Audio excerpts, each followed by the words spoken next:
Hey, I wanted to come on and share a few thoughts with you about the COVID-19 epidemic that we're in.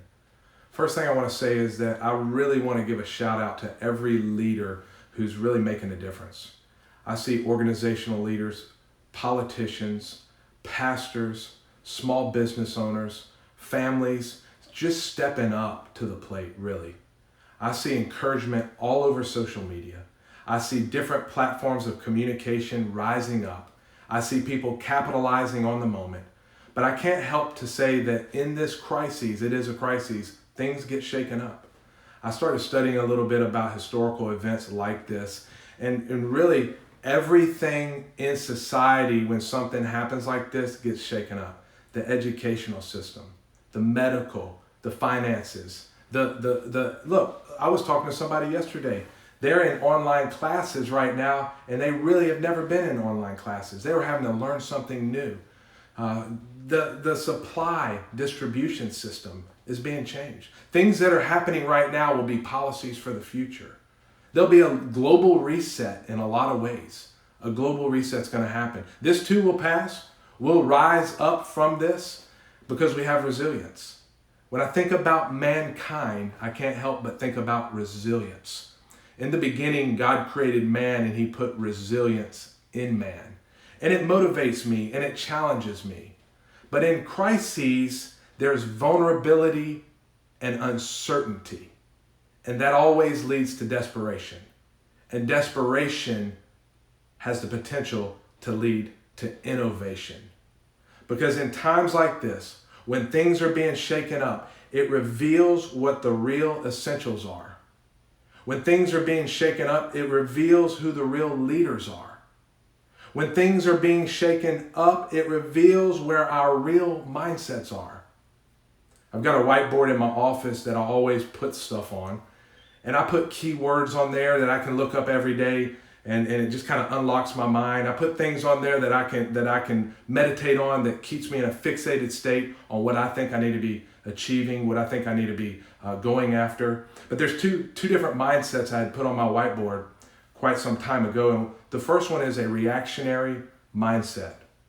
And what I see is you're going to see these two mindsets operating in mankind right now during crises. But a reactionary mindset always approaches things with a fearful acquisition. And when you react in fear, you're paralyzed. I know we've been hearing a lot about fear through this time, but it's real and it affects us. It affects our body, it affects our central nervous system. And fear paralyzes us and quenches our ability to be creative, quenches our ability to be innovative. And then second is the innovational mindset. And that's the mindset that we want to adopt. That's the mindset that we want to point towards. That's the mindset that we want to possess, because intentional problem solving is a part of this mindset. See, when you respond with innovation, you're mobilized.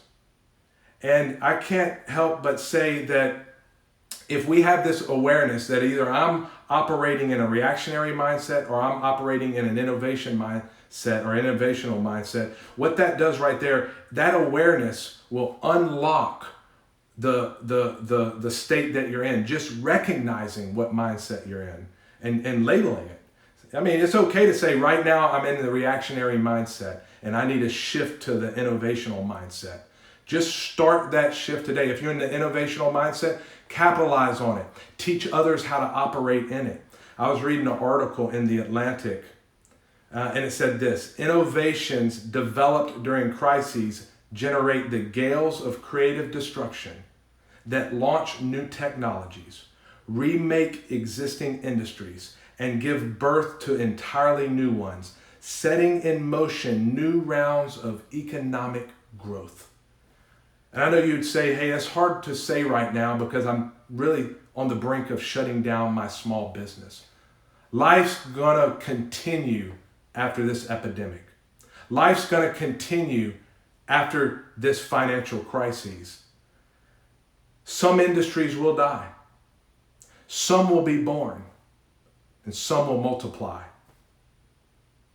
That's a fact. That's an absolute fact, and there's nothing we can do about it. I've got some insider information for you though. And it's this: there's an unshakable kingdom. There's things that we talked about, there's things that we're seeing that's shaking right now, but there's an unshakable kingdom. I'm going to share out of Hebrews chapter 12, verse 28. It says, therefore, let us be grateful for receiving a kingdom that cannot be shaken. And thus let us offer to God acceptable worship with reverence and awe, for our God is an all-consuming fire. You know, neurologists and neuroscientists say that gratitude increases neuroplasticity in our brain, which increases our resourcefulness, our creativity. You know, God put that in place with worship and thanksgiving. I believe when we worship Him, when we give thanks in all things, this right here alone is going to shift our heart. It's going to shift our mindset, regardless of what's going on right now in your organization, regardless of what's going on right now in your small business.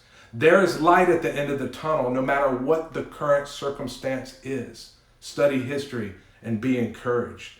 What can't be shaken? We talked about what could be shaken, what can't be shaken, and it's the kingdom of Jesus. It's this kingdom that Hebrews talks about. Psalms says it as well. Psalms 145 verse 13 says, your kingdom is an everlasting kingdom, and your dominion endures throughout generations. In Daniel chapter 4 verse 3 it says, how great are his signs and how mighty are his wonders. His kingdom is an everlasting kingdom, and his dominion is from generation to generation. I want to encourage you with these final words. God is still working. God's still working. Even when I don't see it, He's working. Even when I don't feel it, He's working. He never stops working. This too shall pass, friends. Look, I want to invite you to our church online experience. If you go to northwood.church, check us out this Sunday. If you don't have a church home, we're going to be talking about this everlasting kingdom. Check us out. Invite a friend. We'll see you Sunday. I'm praying for you. Talk to you soon.